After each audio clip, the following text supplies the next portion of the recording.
Je vais à la rencontre d'un certain nombre d'écoles avec des questions.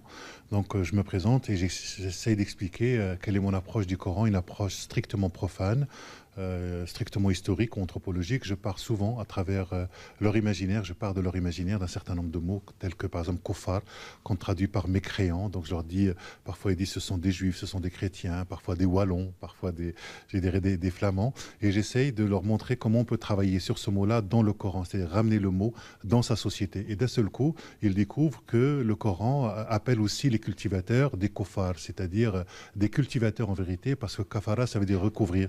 Et ensuite, on fait le lien avec la langue hébraïque, kippour, et la kippa, c'est l'idée de recouvrir quelque chose.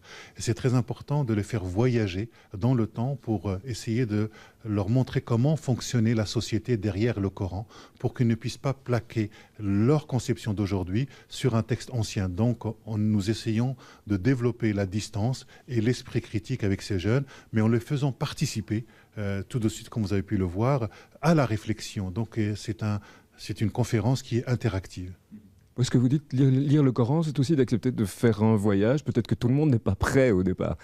Oui, tout le monde n'est pas prêt pour faire ce voyage-là parce que soit vous êtes dans l'ignorance, et on dit souvent que le contraire de la connaissance, ce n'est pas l'ignorance mais les certitudes, soit vous avez des gens qui sont dans un islam identitaire qui passe par le vestimentaire et l'alimentaire, et donc le religieux a affaire avec de l'affect et de l'intime. Et dès que vous touchez ça, en vérité, vous avez une croyance qui fait corps et qui n'arrive plus à s'exprimer que par la polémique ou parfois par la violence. Et c'est pas facile de prendre de la distance vis-à-vis des croyances que nous avons.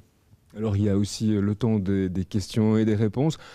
Vous avez rencontré des jeunes de Molenbeek qui sont ici dans la commune de Gansoren, d'autres communes. C'est parfois tendu. Oui, c'est parfois très tendu parce que beaucoup de jeunes se sentent stigmatisés ou beaucoup de jeunes se mettent, je dirais, sous l'effet de la victimisation. Et je leur dis souvent, être victime, c'est pas votre destin. Votre destin, c'est d'être responsable et d'être responsable de la lecture que vous produisez. Donc, il faut leur donner le sens de la liberté, le sens de la responsabilité et surtout l'audace de pouvoir lire un texte parce qu'ils ont l'impression qu'ils ne peuvent pas lire ce texte-là, qu'on ne doit pas le toucher. Donc, il nous faut quelque part désacraliser leur représentation sur le Coran et en disant nous allons étudier le Coran comme on peut étudier un texte littéraire ou un texte historique.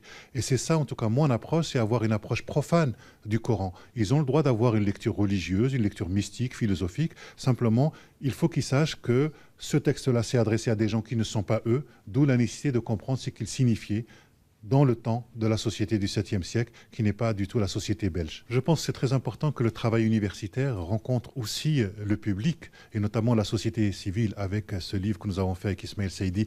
Finalement, il y a quoi dans le Coran? On a voulu mêler à la fois, je dirais, l'aspect humoristique d'Ismaël et l'aspect de l'érudition. Donc c'est une rencontre qui a permis à ce livre, je dirais, d'apparaître. Aujourd'hui, il est étudié dans les écoles, que ce soit en France, au Maroc et en Belgique.